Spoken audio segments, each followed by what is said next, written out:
Alright guys, so I need to put this intercooler pipe back on. It just obviously connects from that coupler right there all the way down to that coupler right there. Just have to connect that because I have basically all the wiring situated the way I want. It's pretty much just tucked in there and looks really good. Next, I'm going to be working on this intake manifold at some point, probably actually in another video, because I would like to cut all these tabs off and then repaint this manifold so that it looks better. But don't worry guys, the whole engine bay will just keep getting better and better. Let me put this pipe on and then let's get to that car wash.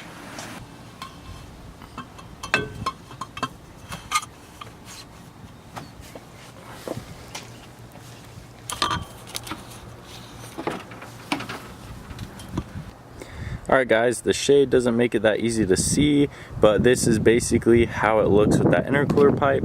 My plan for the future is to put this intercooler pipe right here more along the side, if you will, so it'll run right about here on the right side, right where about the fuel pump is, and then it will probably come alongside this one maybe. I'm not too sure, but the short intercooler piping is really nice. I'm gonna check my oil real quick and then get to washing the car.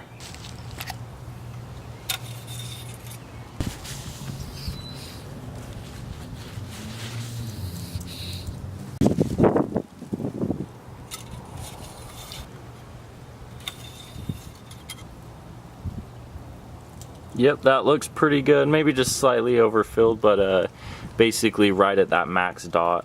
So pretty good, means I'm not leaking any oil or burning any oil, which I didn't think I was because of the brand new turbo, but just wanted to check. It's always a good idea to check quite often. So the oil looks good and everything else looks good. So let's get to the car wash.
Alright guys, today I started fixing basically the rest of my whole Mazdaspeed 6. The wiring is basically all done. I just need to start cleaning stuff up and install the rest of the parts. But if you guys like these videos, please hit that subscribe button, hit that like button, and I'll catch you guys next time.